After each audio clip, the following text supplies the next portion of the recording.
Okay, well, I want to say thank you so much for coming out today. And I want to say a big thank you to Nadine, who puts these events together and curates this group and gives us this platform for us to all get together and talk. When I looked, it was close to 1,500 people in your group, in the group. So Charleston Women in Business, yay. Very good. And so I'm excited to share, a little bit about what I do. My philosophy, I'm a clinical hypnotherapist. My philosophy is hypnotherapy for total life improvement. And I'll talk a little bit more about how hypnosis can apply to many things that we do in our lives and how we can gain success from that, as well as I want to share some tips and techniques, some tools that you all can use to take away and use in your everyday life. So let me start with a question. How many of y'all have experienced hypnosis? Personally. How many of you all have never experienced hypnosis? Okay. Let me tell you, you go into hypnosis about 7 times a day. It's a naturally occurring state. It's a very healthy state. And if we didn't go into hypnosis, we would be in a very stressed out mode. And I'll talk a little bit more about that. So what I do in my practice is I help clients with the whys. When you have these conversations in your head with the why am I stressing out about this? So-and-so's relaxed. Why is this bothering me? Why is it that when my kids do this, it makes me crazy? The why can't I make enough money? Why can't I find a boyfriend? Why do I keep picking bad relationships? Why can't I learn how to do this? Why do I keep craving cookies and cakes? I said that I was going to stick to this. Why can't I work out more? Why is it that I find myself that, after a glass of wine, I sneak a cigarette? Whatever. These whys that we have. These whys of, why can't I get enough sleep? Why do I have this pain in my neck? Why can't I get to the next level? Why can't I learn this and move forward? These conversations that we have in our head, that we look at new ways of approaching them and trying to address them, but we end up with the same situation, the same results. Well, clients come to me so that they can find answers to these questions and solutions to these questions. So what happens here is we have these conversations at a conscious level in our adult awareness.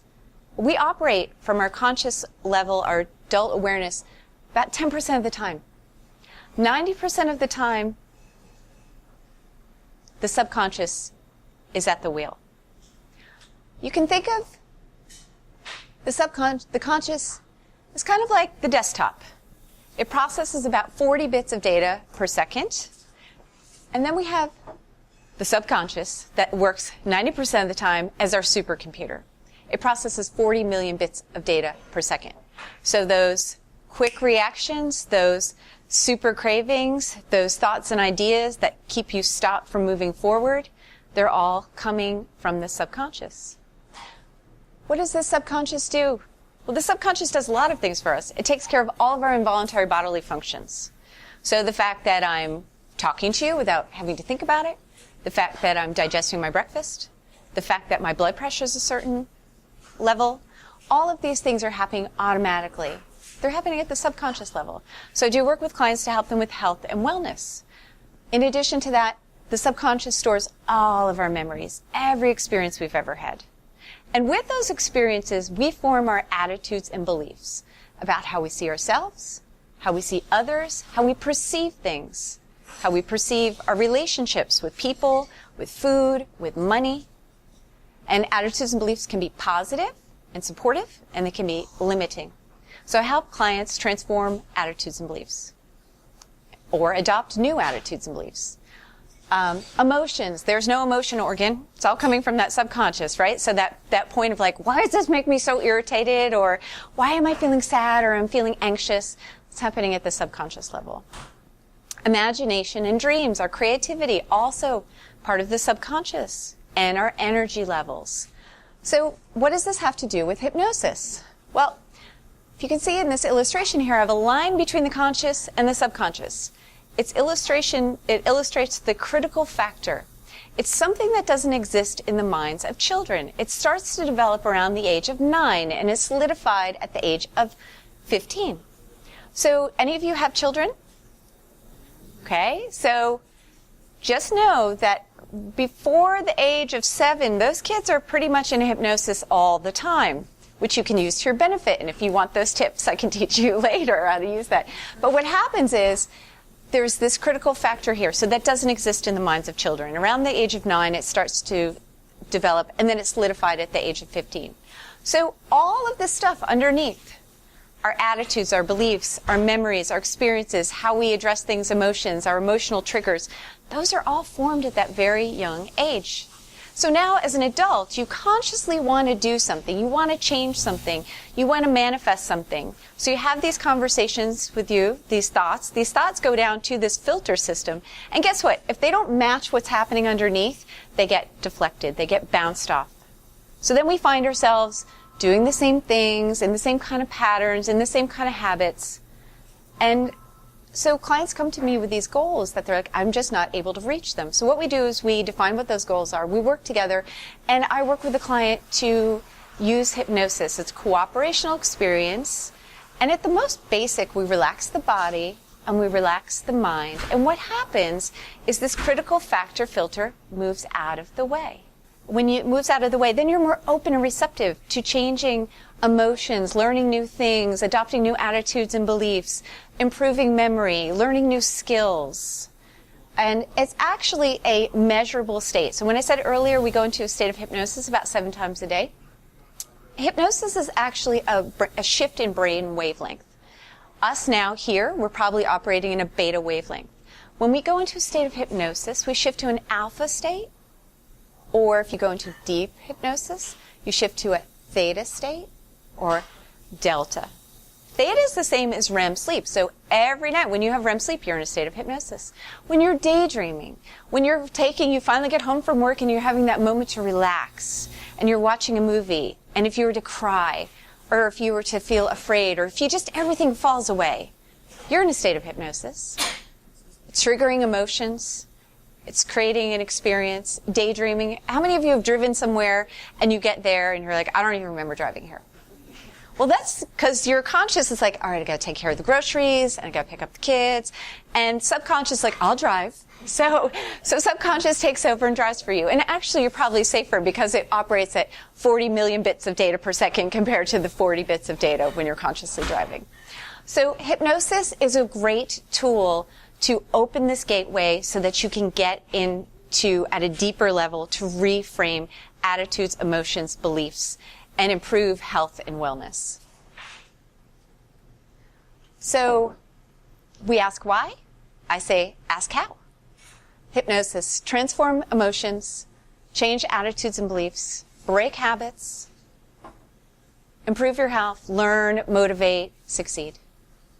So I want to now take some time to teach you guys some tools that you can use. And I use these in session with clients. So let's first start by the little exercise. So I'd like for you all to just imagine, maybe you can even use your hand like this. Just imagine, we're going to close our eyes, and just imagine in your hand, you're not going to get, yeah, we'll close our eyes. And just imagine in your hand, I've just given you a ripe, juicy, sour, yellow lemon.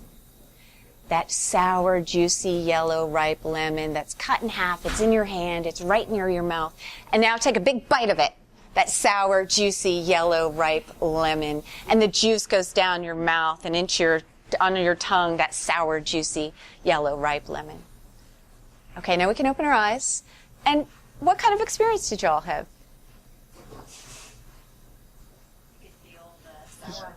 Yes, so could feel the sour, right? Anyone else have that sort of experience of feeling it? Sometimes people smell it, see it. Yeah, smell it. Okay. So what happened there? It was just about 15 seconds of me talking, and you actually had a physical manifestation. So you could see how that was using suggestion, power of suggestion, your imagination, to trigger something that actually happened at a physical level. Or for some, it's something that you could smell, or it's even just the visualization. So we all experience things slightly different, but you could see how the power of our mind can make something happen pretty quickly. So how can we leverage that power? So here we go, some tools for tapping into subconscious for success. So the subconscious and the mind, the good thing about it is it has the ability to learn new things. So even though that subconscious that was opened and learning things at that younger level, and I might say when that critical factor gets in place at 9 years old. So not only is that subconscious mind driving the bus 90% of the time, that bus driver is typically younger than 7 in its perceptions. The subconscious mind, the mind, it has a tendency to stay with what is familiar. So if you have things that are going on that you bring so if you have negative thoughts or feelings of limitations or things that are challenged, that is becoming your familiar. We want to make the negative unfamiliar and the positive familiar. And the thing is that the brain, if you throw things in and it's malleable, it's always learning new things. So that's great news. So this is a representation of this idea that oftentimes that programming, what we've learned at our very young age, becomes what we carry with us every day when we go into sort of that 90% autopilot. When we're in situations where emotions come up or things like that, we go from this A to B highway, take that A to B highway. So what can we do to change that so that we can go drive into the positive? Well, one thing we can do, if you have negative thought loops, or if you have cravings, right? If you want to change something and you're like, why do I keep doing this? I've got this habit, or these emotions keep coming up, or I'm really trying to resist that cake, but I'm feeling this craving. Well, it's a habit, right? And if you have anxious feelings or feelings of sadness or angry that comes up on a regular basis, that is that highway. That's you going from A to B, A to B. Well, we want to create new paths so that you can get off that highway and go towards the positive, right? So one thing that we can do is we can throw it a curveball. So what you can simply do is you can take any object, and what you could do is start initially and say, all right, let's say I'm feeling anxious about something. I have to give a presentation. So I'm feeling anxious, and I'm like, okay, so the thing I might want to do is ask myself, on a scale of 1 to 10, how do I feel? How anxious am I? Okay, I'm kind of feeling like a 7. All right. Then you can get any object. You could use a ball, or I'm going to use my cell phone right here. And then you just take it and you put it in front of you like this. And by doing this, we actually start to change what's happening in our brain. When we have a craving or we have a negative thought loop that's going on, anything that's habitual, that stems from one area in the brain.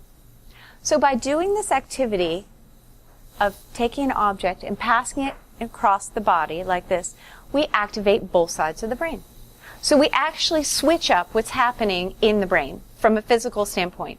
And you will see that if I started at a 7 feeling anxious, I'll do that for a minute or so, and you'll just feel this sense of calm come up. Then I might stop and I'll check in again, say, how am I feeling? All right, I still feel a little bit. So you go back and do this exercise again. It's creating new neural pathways to diverge these negative thought patterns or cravings. Another thing, yes, go ahead. It doesn't have anything to do with, it's not to be connected. So like if I want the Oreos, yes, but I don't want to eat them, it yes, has to be connected to Oreos. It could be my thumb or anything. Oh, no, it's actually the physical activity of taking an object, and you can even do this with your hand, but there's something a little bit even more that when you take something and pass it between it. So it could be a ball, it could be a stone, it could be just kind of my phone. It's basically, if you do it like this, it's not the same thing. You want to have it come across your body and go like this. And what it does, it starts to work two sides, the left and the right. Craving, negative thoughts comes from one area. When you start to activate both, it's like, oh my gosh, what's happening here? Okay, and then we can add some additional things to that, which I'm going to go over now. So it's sort of like throwing, a roadblock from this highway of pattern, habitual, to throw in a roadblock to create new directions. Okay, any questions about that? Okay. Actually, yeah. How long would you suggest doing that, or do you just actually So you'll feel it. So if you want to be kind of more scientific about it, you can ask yourself on a scale of 1 to 10, where do I feel now? Kind of get that number. And also, I'll say with any of these exercises I'm showing you, the easiest thing you could do to make yourself feel better in any situation is to breathe. So to breathe first, check in with yourself, do this across the body, starts to activate both sides, and you'll feel it when you do it. It's just a little bit of a drop, a shift. And then you could stop and be like, okay, how am I feeling now? And if you're still feeling it, pick it up again. Another thing you could do that is similar to this idea of activating both sides of the brain, and it is, you could do this in a meeting or when you're dealing with somebody and you don't want them to know that you're doing something like this.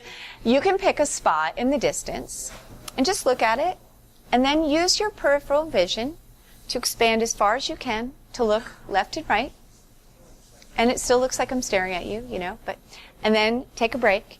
And that does the same thing. By doing that, it activates both sides of the brain, which again gets you out of that craving or that habitual thought loop, okay?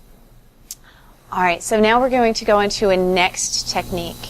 Now this technique, it's developed by an organization called HeartMath, they're amazing. They're all about science and studying the heart and how it affects our thoughts and the mind and how it affects our heart. I talked earlier about how the subconscious, one of the things it does is it takes care of all of our involuntary bodily functions. So part of that is your heart beating, right? So what they found is that the heart, it has similar cells to it as the brain. And so what happens is when the heart, it can send emotional signals. The heart beats in a certain way, and that cell sends signals to the brain.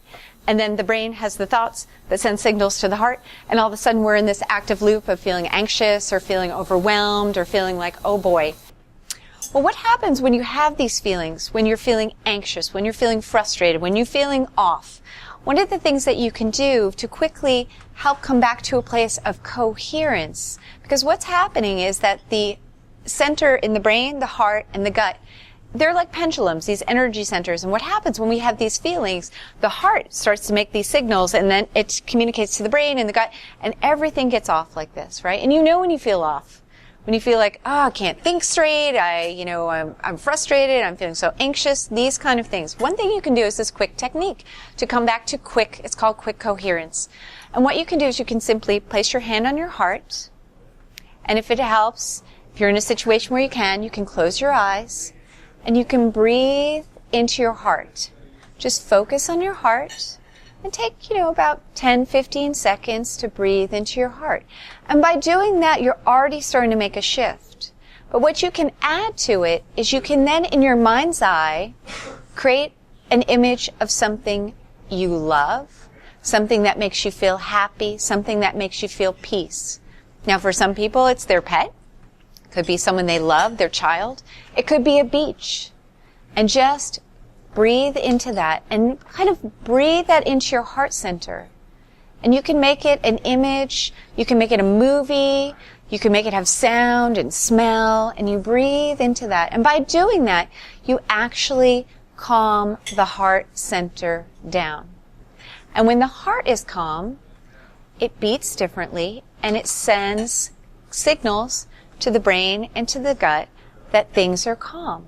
And because this is the biggest energy center, the biggest bio-oscillator, just like you think back to physics when you learned about those pendulums, the biggest one is going to draft the others, right?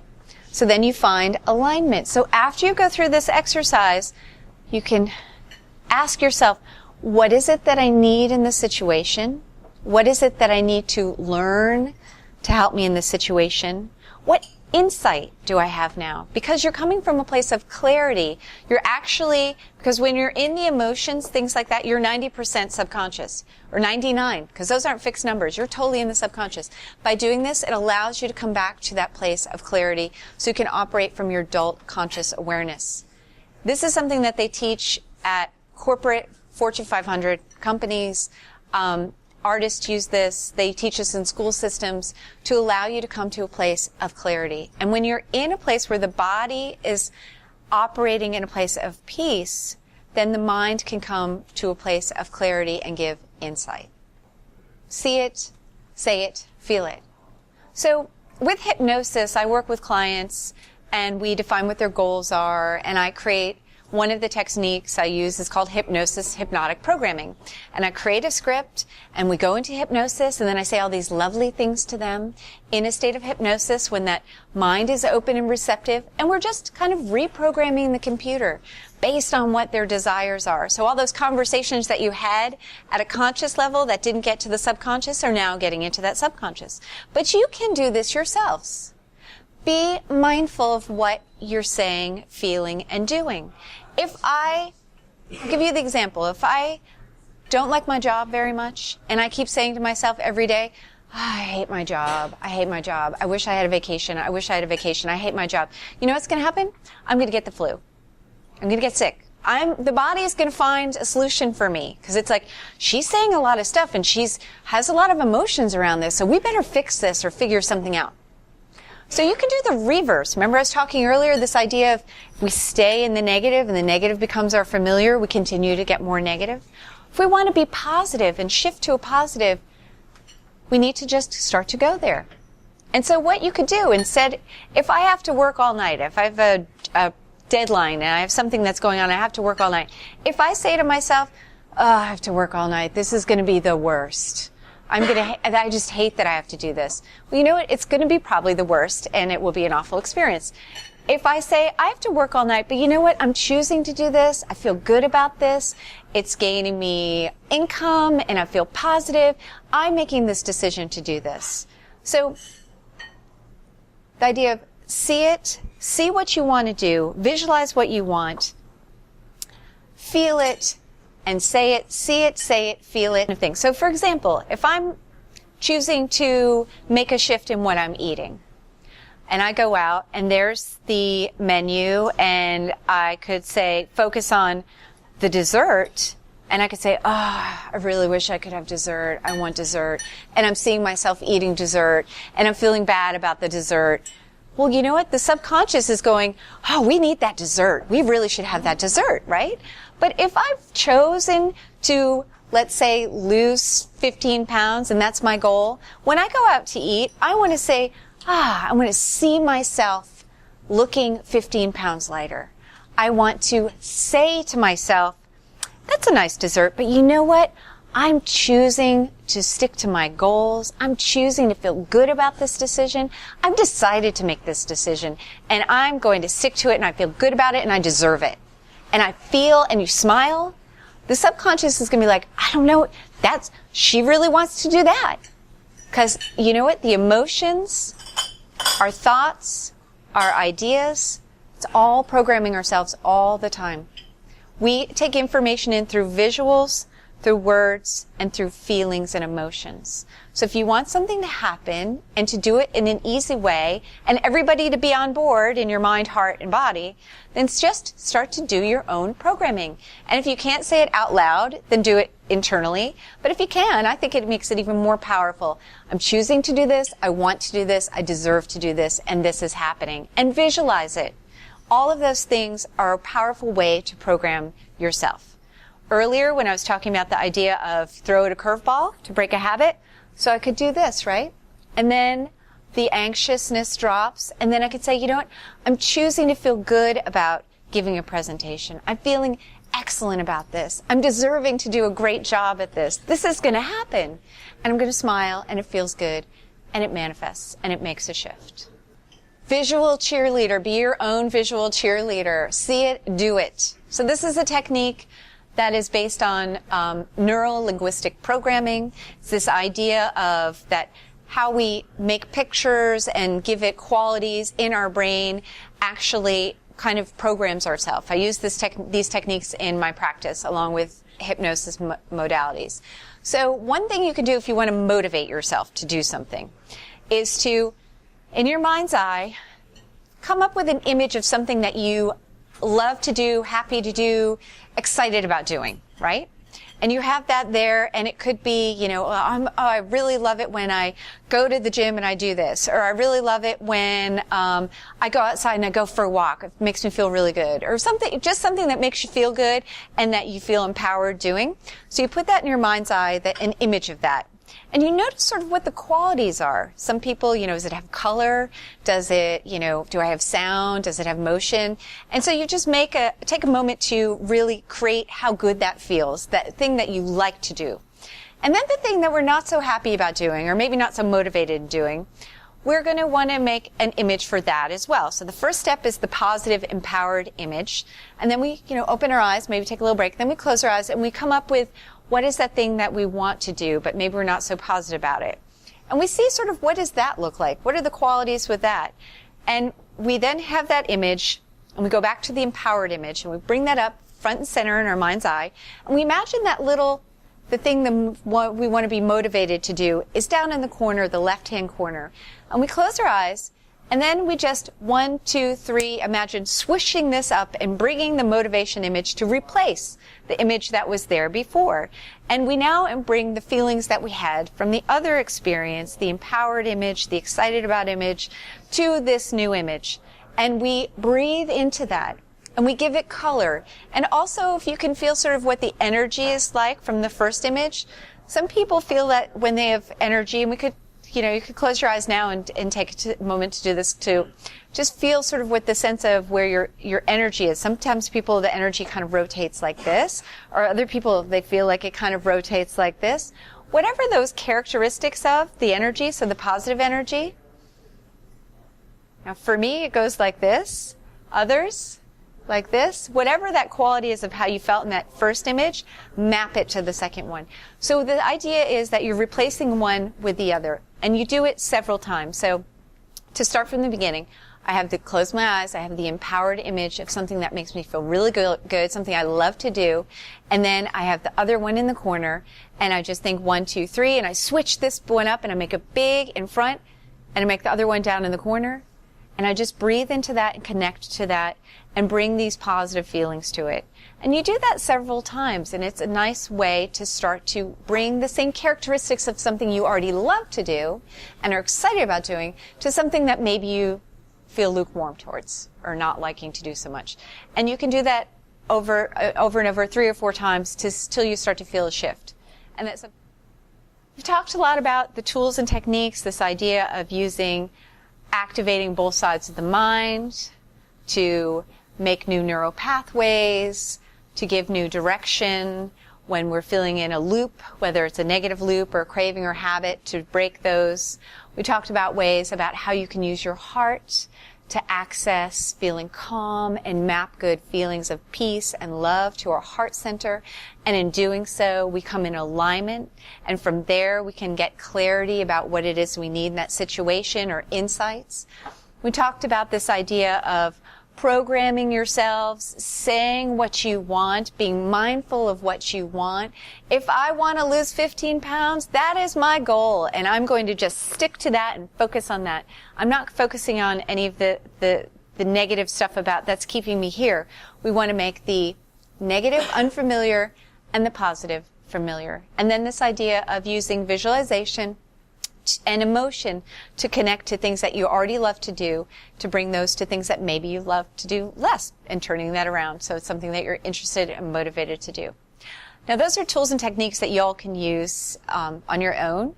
And then if you're looking to do something and you have that why in that conversation, then you can come to a hypnotherapist and help them at a deeper level.